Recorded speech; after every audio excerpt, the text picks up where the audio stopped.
गांव में एक बड़े ही खूंखार दानव ने अपना आतंक फैला रखा था। वो रात में जब चाहे गांव में घुस जाता था, अपना शिकार बना लेता था। उसकी इस खौफनाक हरकत से गांव का हर इंसान बहुत डरता था। इसलिए उसके आतंक से गांव वाले इकट्ठे हुए।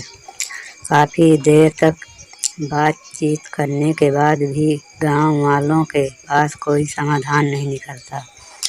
उस विशाल दानव से लड़ने के लिए कोई भी सामने नहीं आ रहा था। दानव के सिर्फ लिए उससे टकराने की हिम्मत कोई भी जुटा नहीं पा रहा था। बिना किसी समाधान के ही सारे गांव वाले अपने अपने घर निकल जाते हैं। रोज की तरह खूंखार दानव उसकी आहट सुनते ही सब लोग अपने अपने घर के अंदर घुस जाते हैं। ताजा मांस की तलाश में गांव के चक्कर लगाने लगता है। तभी उसको इंसानी मांस की सुगंध आई। इंसान की सुगंध सूंघते सूंघते दानव जंगल की ओर निकल जाकर वो देखता एक आदमी पेड़ के नीचे सो रहा है। उसे देख दानव बहुत खुश होता है। इतने में वो आदमी उठ जाता है और अपने सामने इतने विशाल दानव को देखकर घबरा जाता है और अपनी जान की भीख मांगने लगता है। जब उसे समझ आ जाता है कि दानव उसे छोड़ेगा नहीं, तो वो उससे बचने के उपाय के बारे में सोचने लगता है। थोड़ी देर बाद उसे अपने दादी के सिखाए गए मंत्रों की याद आती है, जिससे वो किसी की भी आंखों में जलन उत्पन्न कर सकता था। तभी उसने मंत्रों को इस्तेमाल करने की सोची। हो जाए इस दानव की नसों में हलचल और हलचल से उत्पन्न हो इसकी आंखों में जलन। आदमी के मंत्र पढ़ते ही दानव की आंखों में जलन होने लगती है और वो जोर जोर से चिल्लाने लगता है और उसकी आवाज गांव तक पहुंच जाती है और सभी गांव वाले डरते डरते जंगल में आ जाते हैं। जब वो सारे वहां पहुंचते हैं तो दानव की बुरी हालत देख वो सब हैरान हो जाते हैं।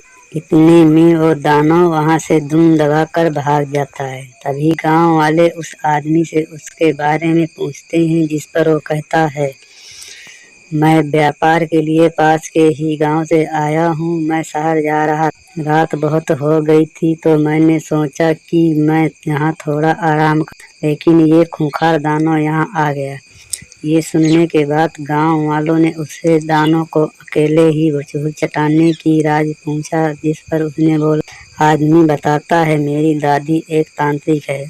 उन्होंने मुझे अपनी सुरक्षा के लिए छोटे मोटे मंत्र सिखाए हुए हैं। उसकी ही बदौलत आज मैं जिंदा। ये सब सुन गांव वालों ने उस आदमी से उनकी मदद करने की, जिस पर उस आदमी ने उन सबकी मदद के लिए अपनी दादी को बुलाने का वादा किया।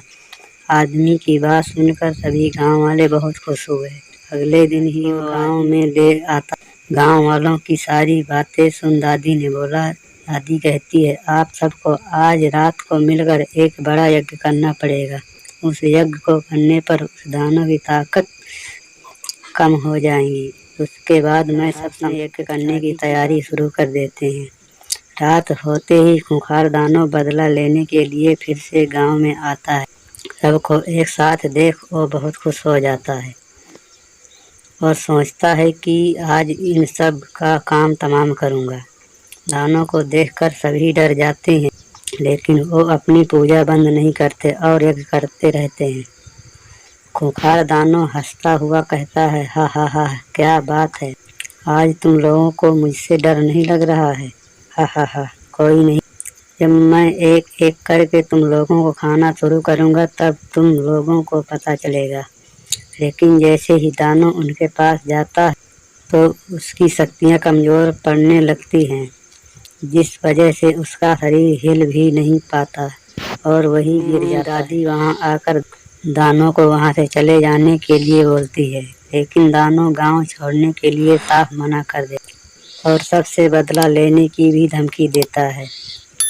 जिस पर दादी उसे बोलती है, मुझे पता है तेरी जान तेरी नाभि में है। अगर मैं वहां वार करूं तो तू अभी का अभी भगवान को प्यारा हो जाएगा। ये बात सुनकर दानव घबरा जाता है, लेकिन अपने घमंड में आकर वो गांव छोड़ने से मना कर देता है।